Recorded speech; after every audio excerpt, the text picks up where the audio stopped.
We plan to spend the next 2 or 3 days, inshallah, talking a little bit about Abu Bakr radiallahu anhu. So I want to thank you all for having me. And many of us know Abu Bakr radiallahu anhu, and I think we know that he played a pivotal role in the advancement of deen. And this occurred on so many different levels.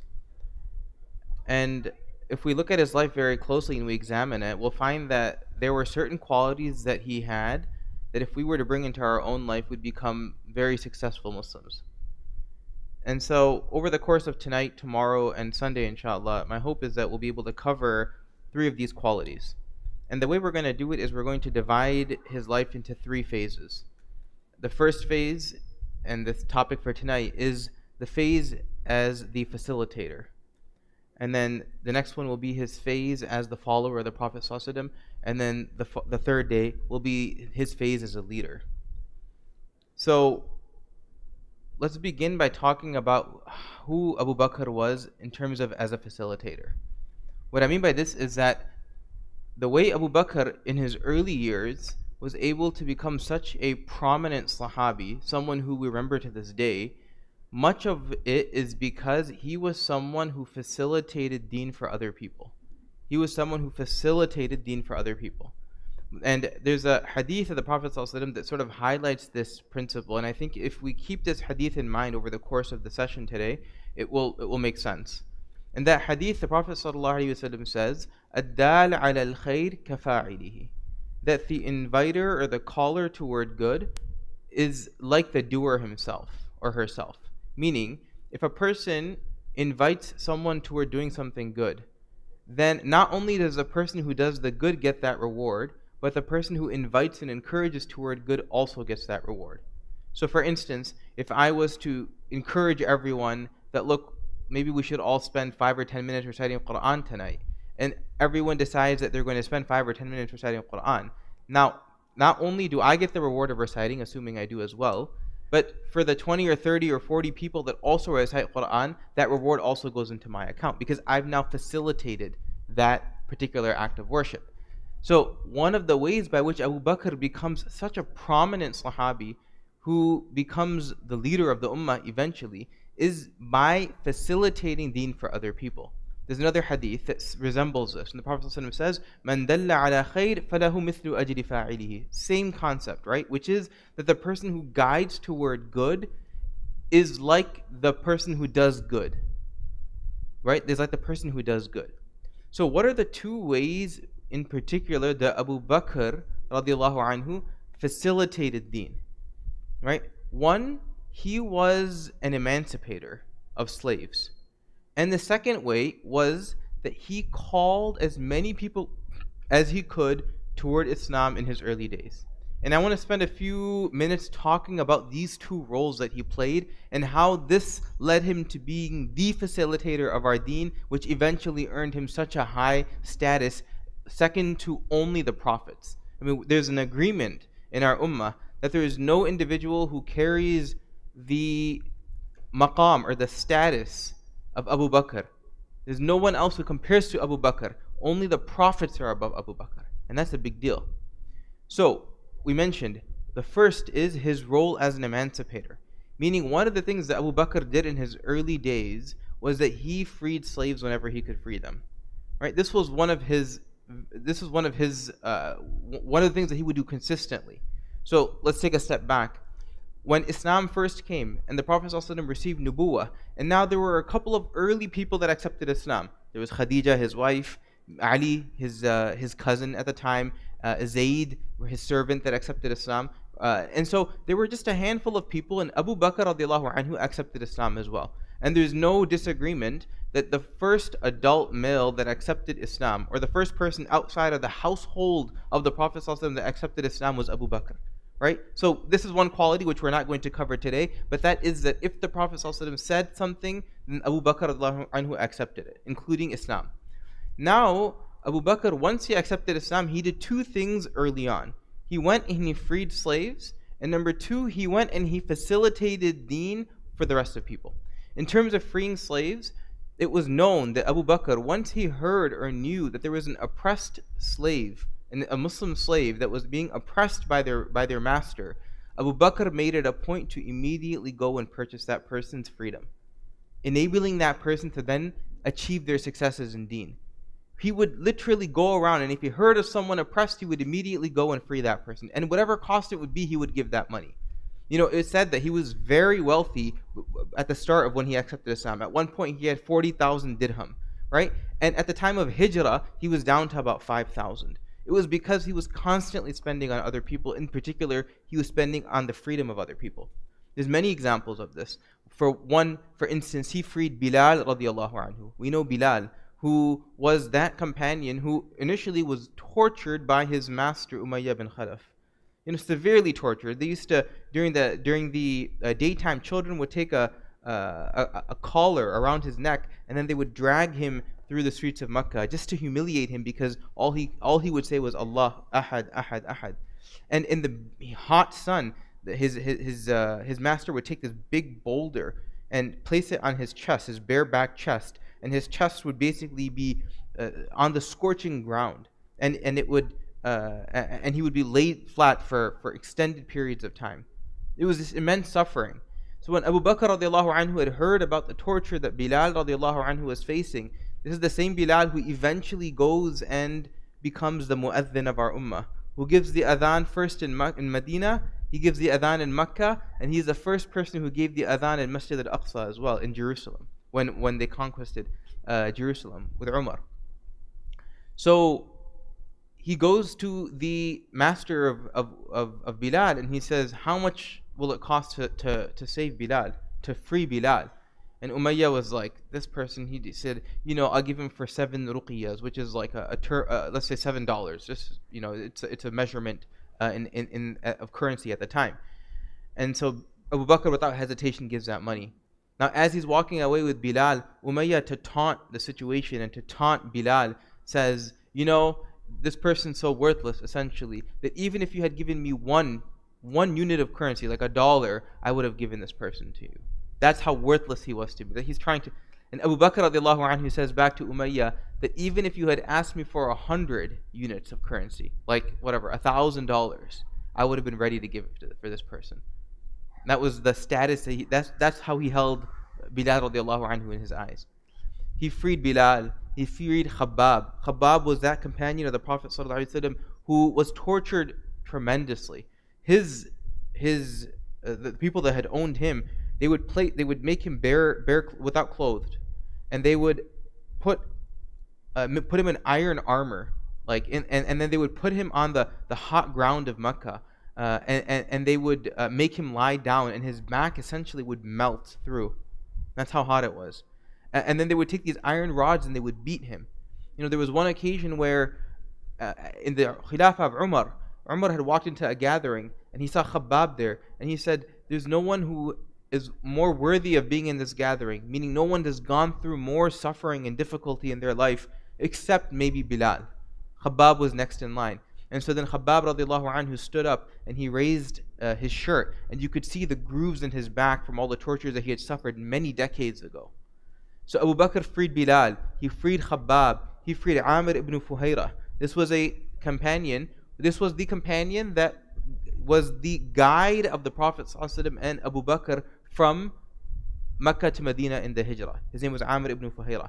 He freed a slave by the name of Zunaira, female slaves as well. There was one by the name of Zunaira. She accepted Islam early, and she was a slave who was beaten so badly by her masters that she became blind. And then he freed another person by the name of Lubayna. This was the slave of Umar ibn al-Khattab radiallahu anhu before he accepted Islam. And Umar was a very powerful person. And it's said that before he accepted Islam, he had regrets in his life of things that he had done. Like, for instance, his daughter that he, there's different regrets that he had. And it's said that he used to hit her and beat her so badly that he would become tired from beating her, and he would say that the only reason that you're not being continuously beat is because I need a break. That's how much difficulty she had faced. So these are examples of Sahaba that Abu Bakr radiallahu anhu went around and freed. And there's more. Just one by one he would go and facilitate the freedom of these people, and this enabled these individuals to do great things in deen. Who would have imagined the value of Bilal later in life? Who would have imagined the value of Khabbab? And who would have imagined the value of Amr ibn Fuhayra, the guide of the Hijrah? Meaning that, the journey the Prophet from Mecca to Medina, which was essential for Islam to continue and propagate, this goes into the account of Amr ibn Fuhayra. And all of the deeds that these people have now performed because of their freedom, it all goes back into the account of Abu Bakr radiallahu anhu. Right? Because he facilitated their freedom, now they're able to perform deeds. And now because they're able to perform deeds, we mentioned the hadith at the beginning, Man dalla ala khair, or addal ala al-khair kafa'ilihi. The one who guides toward good is like the doer. So all of their deeds and anything that they contributed, toward Islam and their own personal worship and practices, etc., all of that goes into the account of Abu Bakr radiallahu anhu. So now we immediately see how Abu Bakr radiallahu anhu elevates in his status, simply by facilitating deen for other people. We mentioned, so he was the great emancipator, right? And this is a big deal, because emancipation here in this country happened 150, 160 years ago. Not that long ago. I mean, Bilal radiallahu anhu, if he was around 200 years ago, he would still be a slave if it was this society. This is a black Abyssinian slave whom Abu Bakr radiallahu anhu chose or decided shouldn't be enslaved. And he freed this individual, right? And look at what he ended up contributing. And all of that goes into account of Abu Bakr radiallahu anhu. So he was the great emancipator of our ummah, right? And in addition to that, the second thing that he did in facilitating deen is he brought people toward deen immediately after accepting Islam.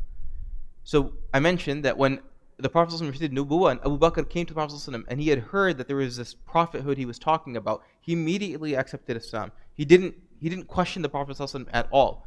In fact, later on, much later, the Prophet ﷺ says in Medina that every single person that I had mentioned this message to had some hesitation or had some question about it. The only person who accepted this without any hesitation, the only person was Abu Bakr radiallahu anhu. He did not have any questions whatsoever or any hesitation. He accepted it. He was someone who it's said about him that when the Prophet ﷺ would speak, before the Prophet ﷺ would finish his sentence, Abu Bakr would say, Sadaqtuka, Sadaqtuka, you've spoken the truth, you've spoken the truth. Even though he doesn't even know what the Prophet ﷺ was going to say, like his sentence wasn't being completed, he still would say it because he's like, whatever comes out of his mouth is going to be true.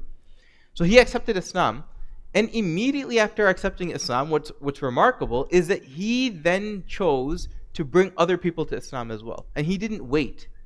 This is what's remarkable. In Al-Bidayah wa Nihaya, which is one of the most famous books of Islamic history, it's written by Ibn Kathir, right? The famous tafsir, Ibn Kathir. He has this history, and he mentions that a day, either the first day or the next day, but we know it's that first day that Abu Bakr accepted Islam, or one day later, he brought 4 people toward Islam, toward the Prophet ﷺ to accept Islam. And who were these 4 individuals? They were giants. Uthman bin Affan radiallahu anhu. He accepted Islam. We know Uthman, who became the 3rd Khalifa of our Ummah, and the contributions that he made toward deen, the expansion that occurred towards Cyprus and Armenia and North Africa, and the bashfulness and modesty by which he would carry himself, and the finances that he would contribute toward causes. This was Uthman radiallahu anhu. And it was just immediately after Abu Bakr accepted Islam that within a day he took Uthman to the Prophet ﷺ, and Uthman radiallahu anhu accepted Islam. There was Talha ibn Ubaidillah. This was a companion of the Prophet ﷺ who was someone who made tremendous contributions. This was the companion who in the Battle of Uhud, when the Muslims were now in the second phase of the battle, where they're now being surrounded by the Quraysh and the Kuffar, and this was the Talha that protected the Prophet ﷺ directly. Meaning there was one phase where Prophet ﷺ's foot had gotten stuck in the hole and his life was on the line, and it was Talha who reached in and pulled it out and protected the Prophet ﷺ. And later in the battle, this was that Talha who, when the Prophet ﷺ was being attacked, you remember the Prophet =_== was physically hurt during this battle, right? I mean, he broke his tooth. He had his face shield had penetrated his skin. He had gone through significant difficulty in this battle. This was a Talha that at one point he grabbed the Prophet ﷺ with his left arm, and he kind of protected him like this. And he was basically fending off anyone that was attacking physically. And the narrations mention that he took, in that time, roughly 70 wounds to his body, stabs, pierces, etc. 70 wounds to his body in protecting the Prophet ﷺ. This was Talha ibn Ubaidillah.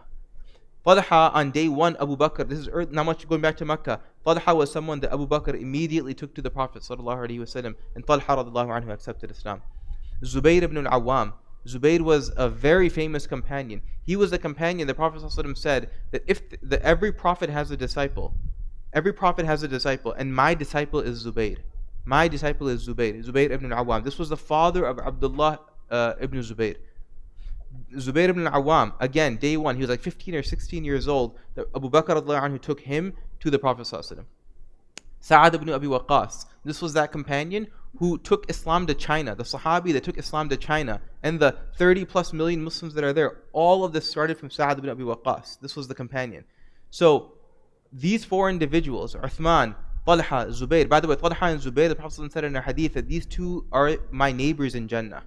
So, these four individuals, Uthman, Talha, Zubayr, Sa'ad, all within day one of Abu Bakr accepting Islam. He didn't wait. He didn't say, let me think about this and reflect upon this further to see if this is something I should be sharing with other people. Day one of accepting Islam, he took these four individuals and he had them accept Islam at the hands of the Prophet ﷺ. It's remarkable. So all of what they've done now, because he facilitated their deen, man dalla ala khair, whoever guides toward good. Now all of what is in their account goes into the account of Abu Bakr as well. All of what's in their account goes into the account of Abu Bakr, the account of Zubayr, Talha, Uthman, Sa'ad ibn Abi Waqqas. These are big deal companions.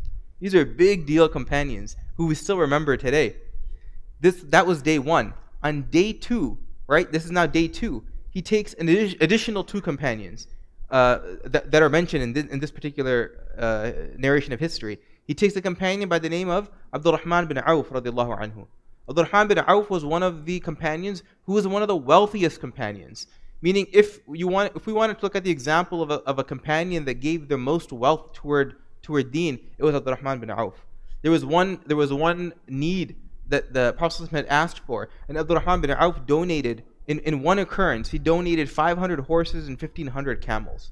And just to give you an idea, a camel at that time was the value of a car, and a horse was the value of a luxury car, right? So he had so much wealth that he donated 500 horses and 1,500 camels in one occasion. If we were to calculate his value today, he would be a multi-billionaire.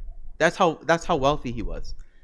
But his beginnings of Islam were day two, Abu Bakr taking him to the Prophet ﷺ and him accepting Islam. And the second companion, by the name of Abu Ubaidah ibn al-Jarrah. Abu Ubaidah Amir ibn al-Jarrah was a very famous companion. He was someone who became the governor of Syria at one point. This companion also, on day two, Abu Bakr took him to the Prophet ﷺ. So we mentioned 6 people within the first 2 days. What's remarkable is that these 6 individuals make up 6 of the Ashara Mubashara, the 10 people the Prophet ﷺ guaranteed paradise. And if you include Abu Bakr, that's now 7. Meaning, 6 of the greatest companions, 6 of the 10 that the Prophet ﷺ guaranteed Jannah for, which means that they're very special people. These 6 individuals, the Ashara Mubashara, became Muslim at the hands of Abu Bakr. Meaning, he facilitated deen for 6 people that are guaranteed Jannah. That's remarkable. Now, all of this is going into his account. All of what they do in their life is going into his account. And then the downstream effects of what they've contributed as well. It doesn't just end there. On day 2, I mentioned these 6, I'm separating them. There was another companion, a very special companion that he took to the Prophet ﷺ. This companion he goes by the name of Arqam bin Abil Arqam. Arqam bin Abil Arqam. This was the companion in whose home Islam was initially being taught. Right? The home is called Darul Arqam. You may have heard this name before. In fact, the Darul Arqam was a house in which Islam was initially privately being practiced and privately being taught by the Prophet ﷺ. It was the house of Arqam. That was a companion. In fact, today, if you've gone to Mecca and you go between Safa and Marwa, at the base of Safa is where Darul Arqam was. There's actually a marker. You can actually see it. And not the house, but you can see where it is roughly. So Arqam bin Abil Arqam opened up his home for Islam to be taught and propagated, right, privately initially. And there were giants who accepted Islam in Dar al-Arqam. Umar ibn Khattab radiallahu anhu, this companion of the Prophet ﷺ, who was the second Khalifa, and the Prophet ﷺ said about him, لَوْ كَانَ نَبِيًّا بَعْدِي لَكَانَ عُمَرًا, that if there were to be a companion after me, it would have been Umar. That's how special Umar was. Umar accepted Islam at Dar al-Arqam. There's a companion by the name of Mus'ab bin Umayr, the flower of Islam, the individual who was the first person who took Islam. The Prophet ﷺ appointed him to go to Medina and teach people of Medina Islam. At the hands of Mus'ab, Sa'ad ibn Ubadah, Sa'ad ibn Mu'adh, the leaders of Medina, and then all of their people then accepted Islam. So all of that goes into Mus'ab's account. But where did Mus'ab take his Islam? At Dar al-Arqam, which means Arqam bin Abil Arqam gets that reward. But where did Abu Arqam, how did Arqam bin Abil Arqam accept Islam? Abu Bakr radiallahu anhu. So now all of that downstream effect is going into the account of Abu Bakr radiallahu anhu. And in addition to that, at Dar al-Arqam, there were two individuals. One was Ammar bin Yasir, Suhaib al-Rumi. These are two other people who landed at the door of Dar al-Arqam and accepted Islam at the hands of the Prophet ﷺ. These are very special companions. And their Islam was because of Arqam, and Arqam's Islam was because of Abu Bakr, which means all of these giants, right? The point that we're trying to mention here isn't to go over this long list of Sahaba. It's to highlight to us that all of the goodness that they accomplished in their life was due to Abu Bakr, which means all of it, according to Hadith Prophet, all of it goes into the account of Abu Bakr. So this is why he was able to become such a successful individual in his early years. And this is why we remember him today, because he facilitated deen for so many people. Whether it be that he took them to the Prophet to accept Islam, and then now they made major contributions, or because he emancipated them, they became free, so now they were able to practice deen. So this is one key in the life of Abu Bakr radiallahu anhu. If we were to talk about his qualities, this is one key quality, was that he facilitated deen for people. And so this is something that we should think about in our own life as well.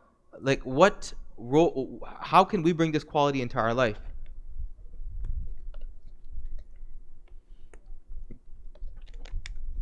How can we facilitate for other people as well? So I'm going to sort of wrap up in the next 10 minutes and just talk about three sort of general principles that we learn from this. The first is, you can say maybe take home points. The first is, for us, our success in deen lies not necessarily in what we do for ourselves, but rather what we enable others to do. It's not dependent on just what I can accomplish myself, but rather what I'm able to encourage other people to do. Look, what I mean by this is, I can depend on myself and my own deeds, or I can multiply that by encouraging other people to do good. So for instance, if I have the opportunity to pray salah, that's the salah of one person, and inshallah it'll be accepted. But if I encourage a few other people to become consistent in their prayer, let's say at 3 or 4 people I influence, now all of the prayers that they perform, all of what they do also go into my account. That's powerful. And without any loss in their reward. It's not like because I get the reward, they're not going to get it. The hadith doesn't exclude this. They also get that reward as well. So we should think about this as well. Meaning, if I have a personal goal that I want to advance myself in deen and make progress, then it isn't simply going to be based off of how much salah can I perform, how much Quran can I do, how much charity can I give, how much can I go to the masjid, how many fasts can I keep. It's not just dependent on that. Our success also depends on how many other people can I get to do this. In fact, one can argue that it's even easier to go about it this way.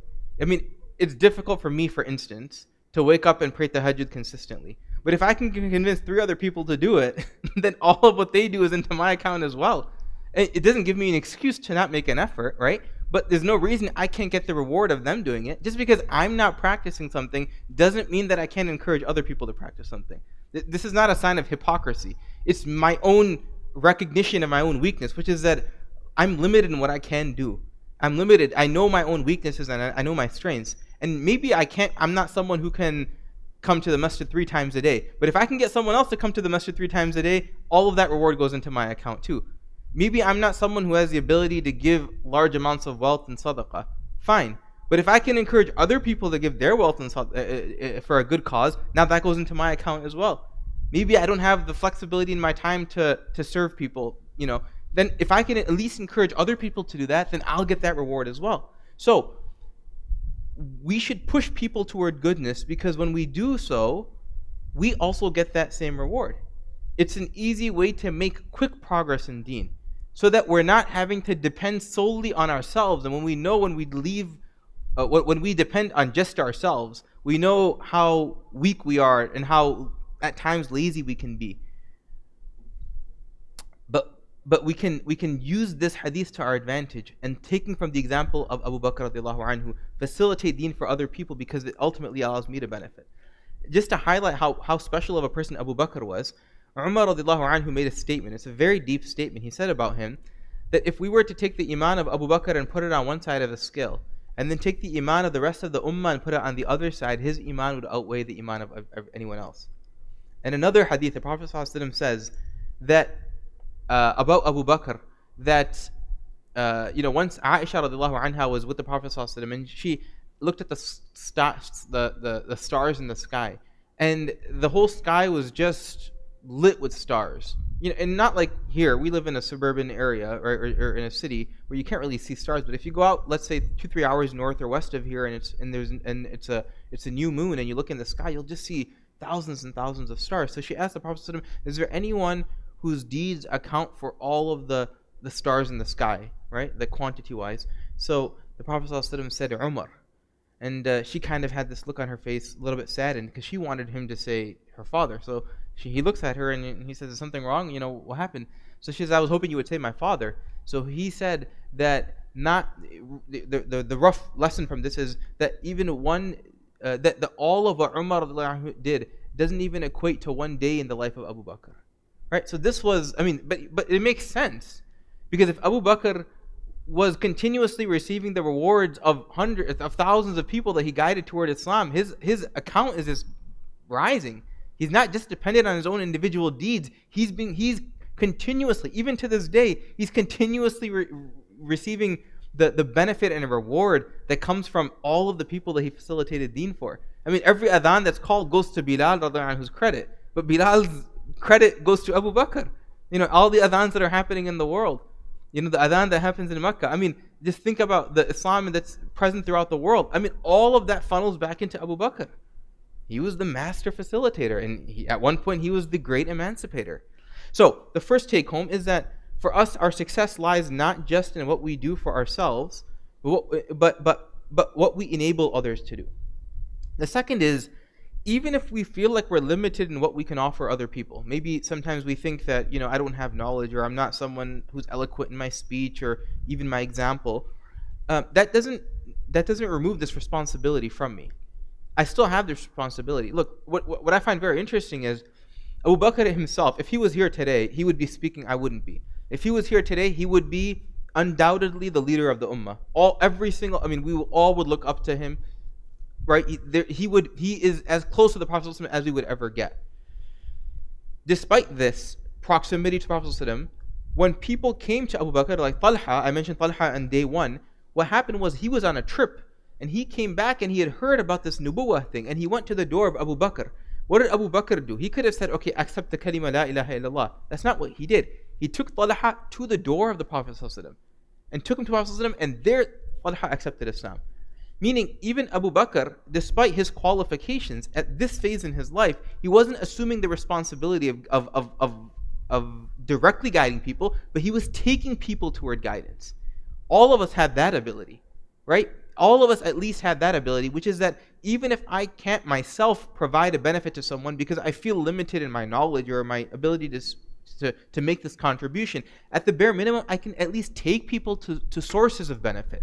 So that could mean, for instance, the ulama of our time, who are the inheritors. It could be the imam. It could be the masjid, which is a place of guidance. If we physically facilitate taking people to these locations where there's going to be benefit, right, or physically facilitating things for people, we're following the sunnah of Abu Bakr radiallahu anhu, and we're also still able to get that reward. No one is exempt from this. And no one can't play the role that Abu Bakr played in the early days, irrespective of where we feel we are in our deen. It applies to every single Muslim, period. And what's amazing too is, if we think about it, like when Abu Bakr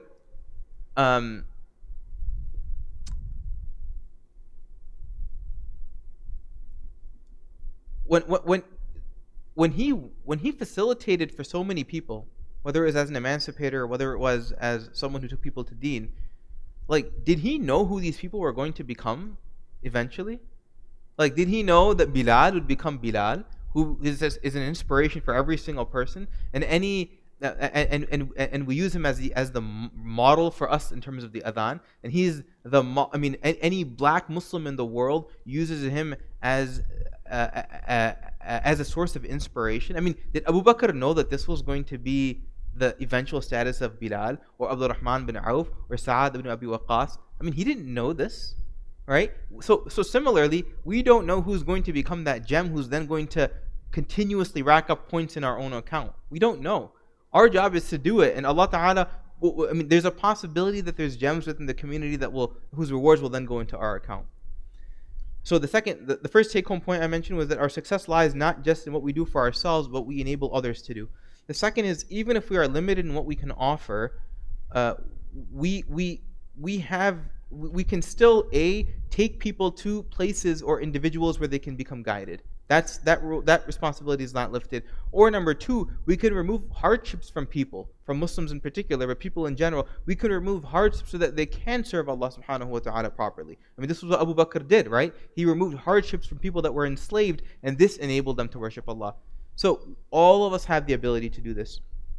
The third take-home point is that we should want the gift of deen that we have been given. We should want to share this with those people that are around us. We should want to share it with those people that are around us. What do I mean? If you look at Abu Bakr radiallahu anhu, he had the Prophet sallallahu alaihi wasallam. He had Islam. He didn't really need to do anything more. Like, if the Prophet sallallahu alaihi wasallam were here today, we would just be with him, and that would be it. We don't need anything else. Like, why would I need to go tell everybody else about the Prophet? I'd rather keep him to myself, because he's guidance for me, and the more I have to tell other people, the more I have to share.